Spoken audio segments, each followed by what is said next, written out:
Do you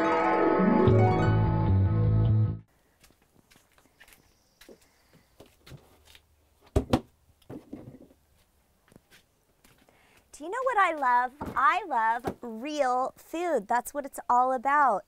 I'm Molly Holbrook, and this is Organicopia, the total organic experience.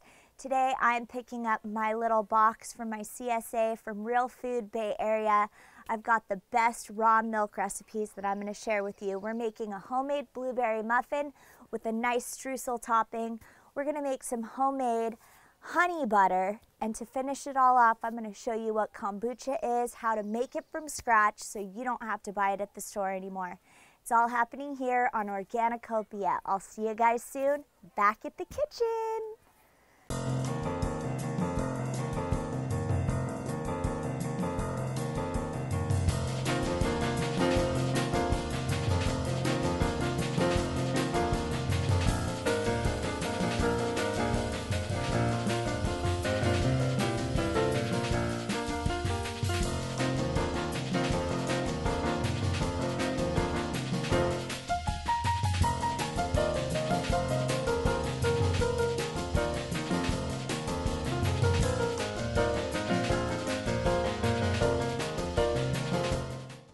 Welcome back to the Organicopia kitchen. I am Chef Molly Bravo, and I am here at the Organicopia homestead in the beautiful Santa Cruz Mountains. And today I'm going to show you guys how to make blueberry muffins. So, just a little side note. I have been practicing this recipe. I used to not be a baker at all. I have only recently become a baker since I got preggers. For some reason, the spirit just moved me to start cooking all of the time and practicing my baking techniques. The long and the short is, I practiced this recipe, and instead of adding half a teaspoon of salt, I decided to add 2 teaspoons of salt and less sugar, and it did not turn out. So if you have any questions at all about the recipes that you see here today, you should check out my blog, myorganicopia.com. If you have any questions at all on baking techniques, I am more than happy to answer any questions for you. So let's get started. We're going to start with all of the dry ingredients for our muffins. When you're baking, you want to mix the dry into the wet, and you keep them separated. So the first thing that we're going to do is add 1.5 cups flour. This is a simple all-purpose flour.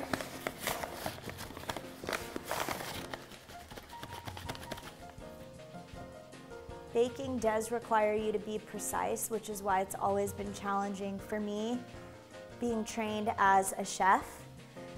1.5 cups of flour. We are going to add half a teaspoon of salt, not 2 teaspoons of salt. We are going to add 2 teaspoons of baking powder, and that is what is going to help these muffins rise.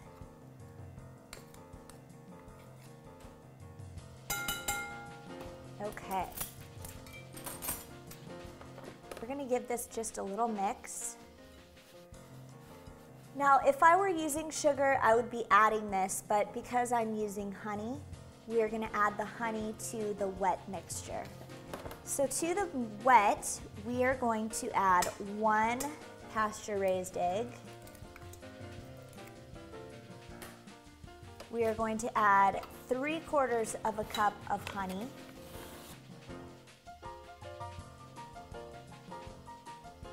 Awesome. This is so beautiful and just a nice amber color. Love that.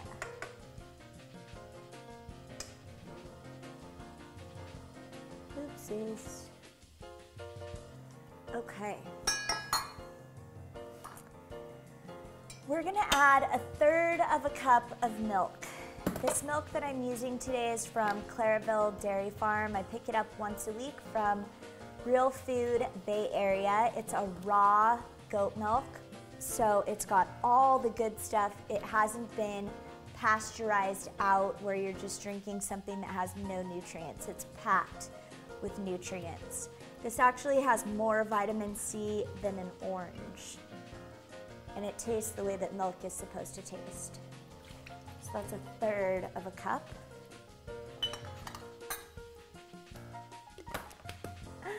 We're gonna add 1/3 of a cup of melted butter. This is unsalted butter. You always want to use unsalted when you're baking so that you can control the salt content in your dish. And we're now going to give this just a very light stir.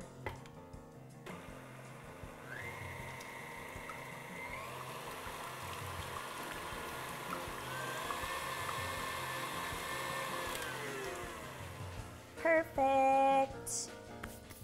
Okay, so let's add the wet to the dry.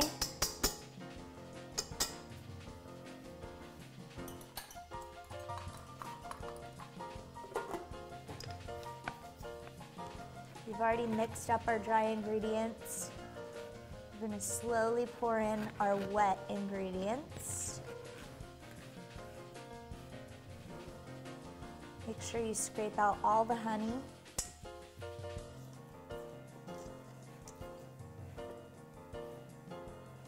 That honey makes this a nice amber color, malty. Alrighty, so that's all incorporated. Now here's my little trick with the blueberries. I have some fresh blueberries right here. I am going to, I guess I'm going to actually toss them inside this bowl.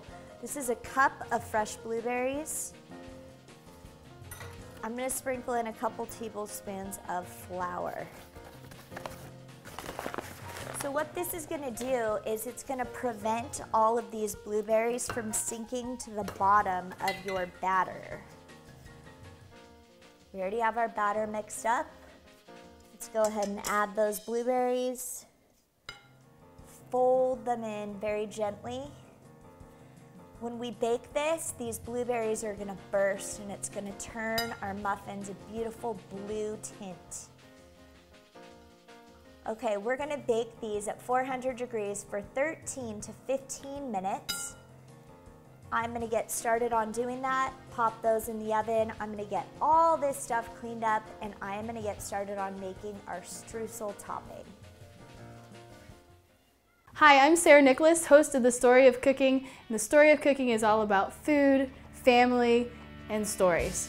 Every memory I have growing up and to this day is centered around a recipe, a family get-together, and of course, all family get-togethers involve food. This season on The Story of Cooking, we started out in Harlem where we learned about the birth of soul food. Then we took the subway to the Grand Central Oyster Bar located in Grand Central Terminal where Chef Sandy taught us all about oysters from the East Coast to the West Coast. Then we went to Saveur Test Kitchen where we learned what it's like a day in the life of working recipes and development for a major food magazine. Then we got in a cab and headed over for lunch at Lombardi's where I learned how to make pizza in a coal oven. Then we headed downtown to Delmonico's, the oldest restaurant in New York City, where they invented some famous dishes like baked Alaska, lobster Newburgh, eggs Benedict, and they even serve Abe Lincoln's favorite, their roasted potatoes. Then we were off on a ferry to Staten Island where we went to San Rasa restaurant. So if you've never had Sri Lankan food, I would recommend you go here because these chefs are really whipping it up. From Sri Lankan to Indian food, we headed over to Vali restaurant located in Queens. And then we can't forget about One If by Land, Two If by Sea, which is one of the most historic and romantic places to dine in New York City. So come join me as this story unfolds on this season of The Story of Cooking.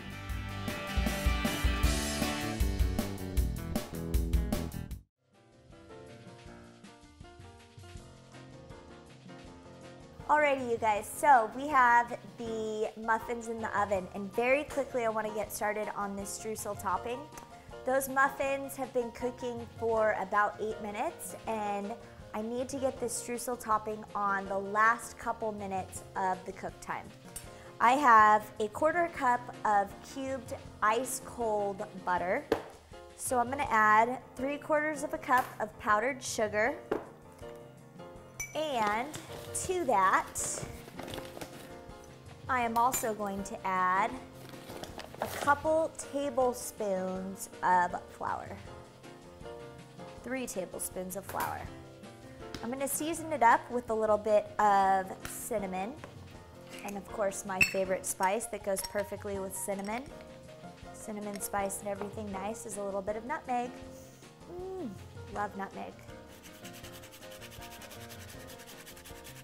This is going to be about 1/4 teaspoon. Inhale deeply. This is the best smell ever. Alrighty, so I have a fork. This is really simple and fast to do. Your hands work great for this also. We are going to make a crumble for the top of our muffins.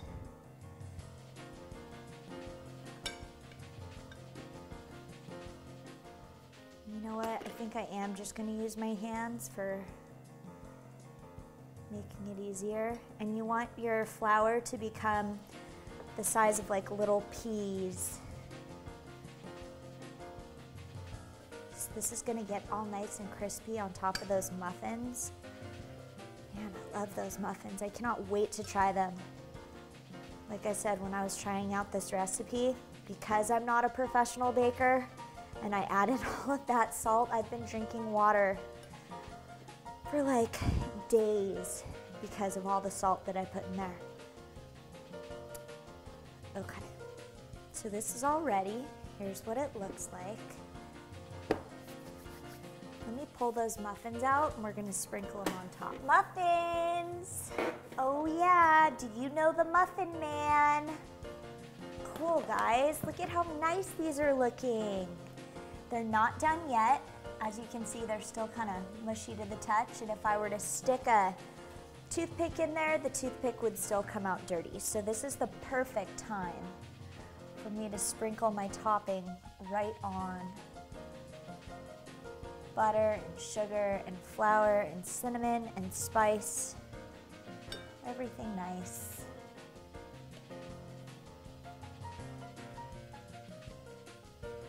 And we're gonna pop these back in the oven for about 3 minutes. Not long at all. Just enough time for these muffins to finish cooking. I'm kind of pressing them into the top of the muffin just so it doesn't fall off, and then the butter will just seep down inside. Cool. Let's do it. Another 3 minutes. Here we go.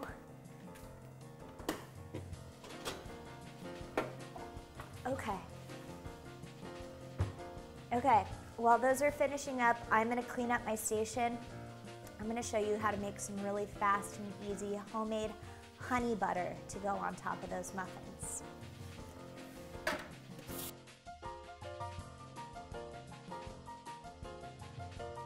Honey butter, so easy to do. I have half a pint of this delicious raw cream. I'm gonna add it on in. So if you guys ever made whipped cream, this is basically making whipped cream, except you're gonna over whip it and it's gonna turn to butter. It takes about 3 minutes.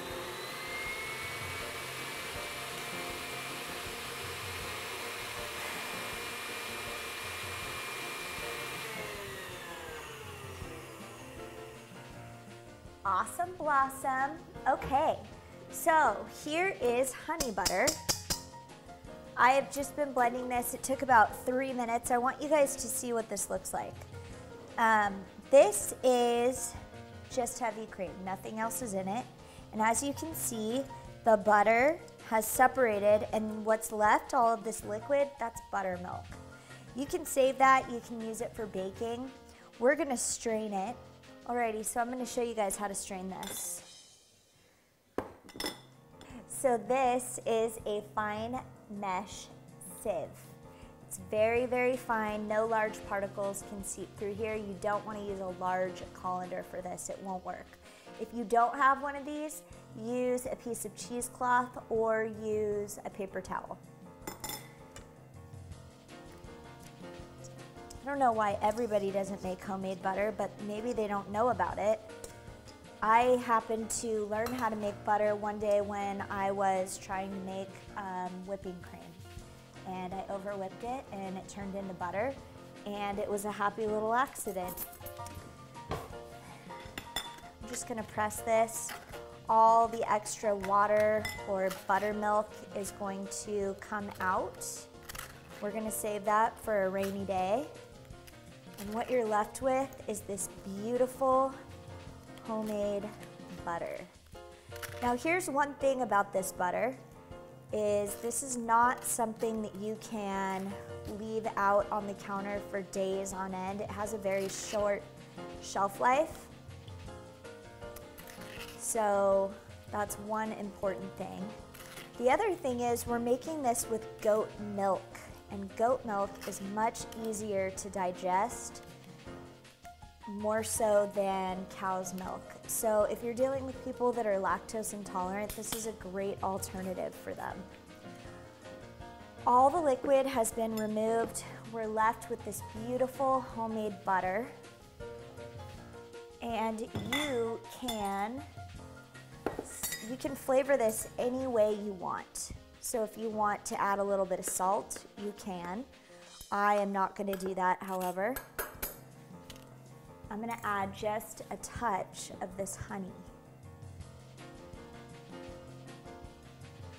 Oh yeah, babe. We're just going to give that a little mix. And you know what I'm going to do right now?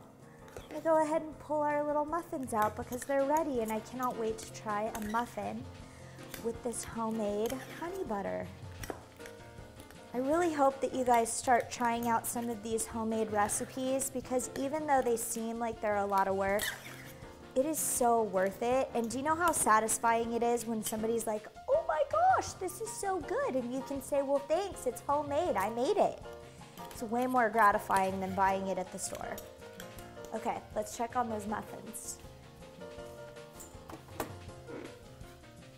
Oh yeah! Check out these muffins. How perfect does that look? Gosh, these are really hot. But I do just want to try one. Actually, I probably won't try it because it is too hot, but I want to cut it open so you can see what it looks like. See how the blueberries stuck to the center instead of sinking to the bottom of my muffin? That's because we tossed them in flour. So that's why you do that.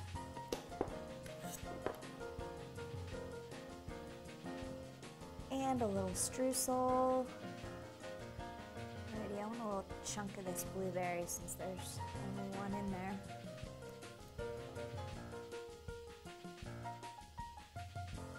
TDF, to die for. That was so good. I hope you try this out.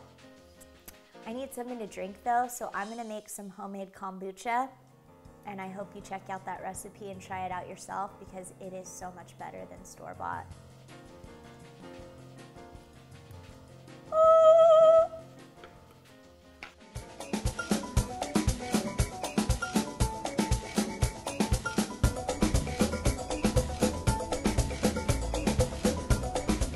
When we say that Mrs. A's is handmade, it is so handmade. And then we have Martha, who we call Magic Martha. She scoops it up and fills hundreds, thousands of containers. And then they get hand capped, hand sealed, hand stamped, and into the refrigerator.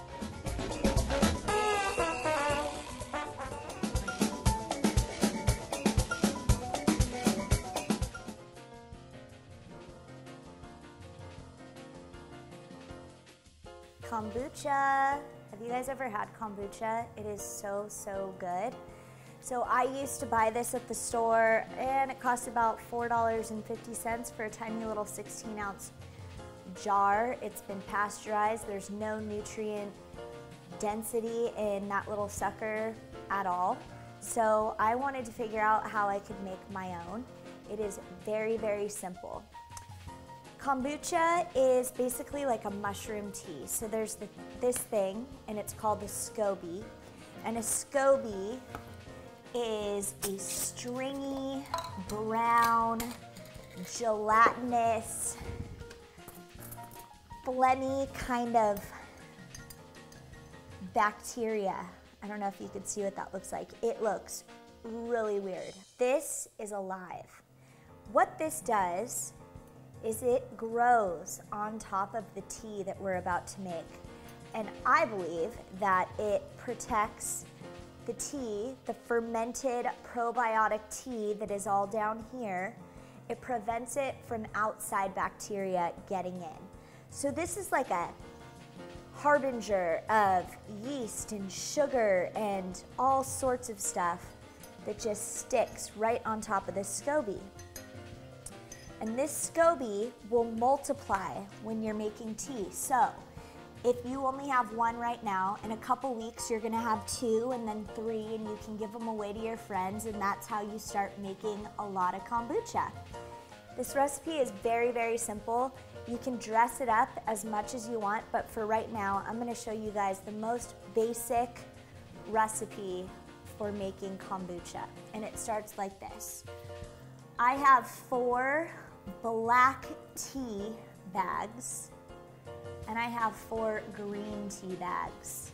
I like to mix the green and the black tea for antioxidants and obviously caffeine. I am then going to add 3.5 quarts of water to this, boiling water.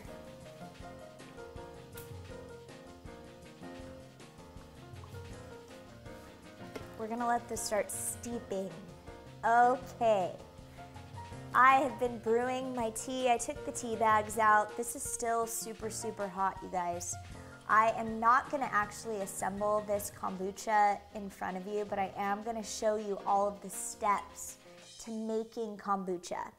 So technically what you wanna do is you wanna allow your tea to cool completely. This could take multiple hours, okay? This could take up to 3 hours. We are going to add our honey. This is 1 cup of dark amber honey. This is what the mushroom is going to feed off of. The yeast and the sugar are going to mix together and start creating fermentation.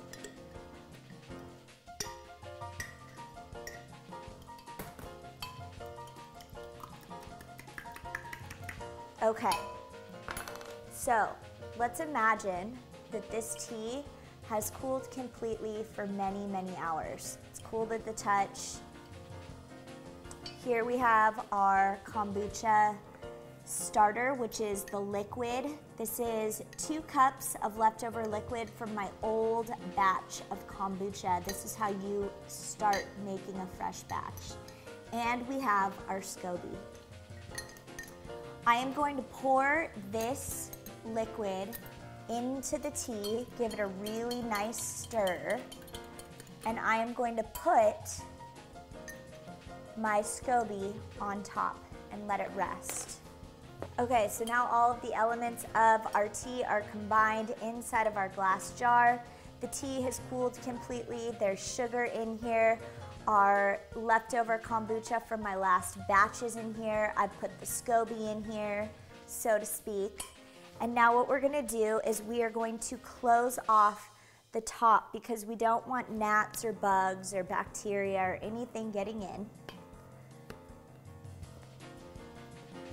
And all we're gonna do is leave this on our countertop in a cool, dry place for 7 to 10 days. Over the course of the 7 to 10 days, you're gonna start to notice this getting nice and murky. You might even see some sort of like stringy stuff hanging down from the SCOBY. The SCOBY might multiply into 2 or 3 different SCOBYs. You wanna just leave it, and what's gonna happen is this is gonna turn very tangy. It's gonna be like a tart apple, stone fruit, fizzy, delicious drink. It's a probiotic drink. It's really, really good for your insides. Some people say that it helps benefit and heal depression, heartburn, arthritis. I don't particularly know if any of that stuff's true, but what I do know is that it makes me feel really good when I drink it. There's absolutely nothing bad for you inside this beverage. It might even taste a little bit like alcohol because of the fermentation process. One thing I do want you to know is not to worry because it's sitting out, okay? This is a fermented beverage. so it can sit out unrefrigerated. Once you're ready to start drinking this, pour it into a nice clean mason jar. Take out the SCOBY. You can start your second or third batch of kombucha on your counter, and you could put this batch in the fridge to sip on all week long. So I'm gonna put this over on the counter, and I actually have some of my kombucha from last week that I'm gonna show you the final product. I just keep mine in a nice little mason jar and keep it in the fridge. I sip on it all day long. It's totally awesome and so delicious. It's fizzy, it's wonderful, it's calming for my stomach. You can add fruit to this. Sometimes I like to add cherries and grapes, so it's kind of like a sangria, but for this particular recipe that I was showing you today, it's just the simple, basic recipe, but feel free to dress it up however you want.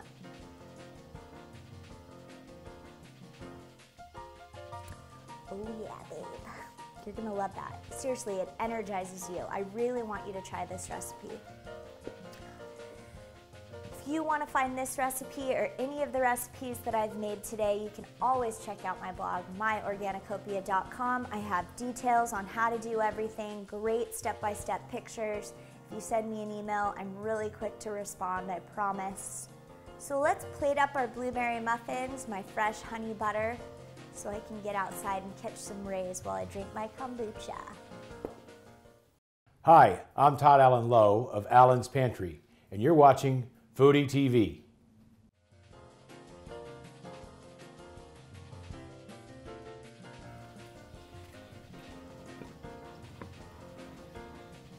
Thanks for coming over, guys. I'm so happy that you could hang out at my house up here in the Santa Cruz Mountains.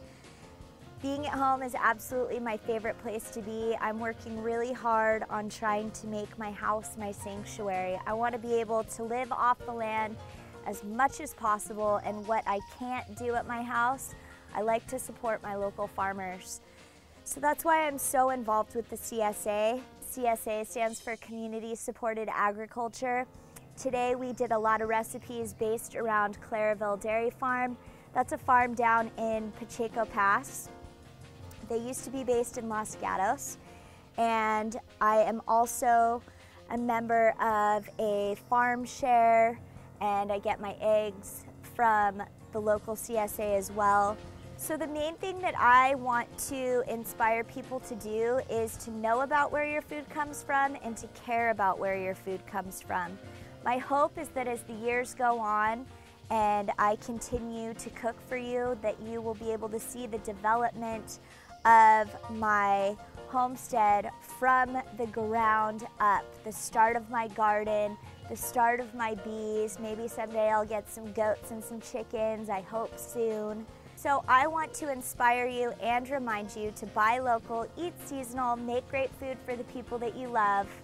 It all starts here in your kitchen. Let's bring our communities and our families back together with a really nice home-cooked meal. So from my little cabin in the woods to you, I want to thank you so much for being a part of the Organicopia family and being part of this total organic experience. I really hope to see you guys soon, and I hope you have a fantastic day.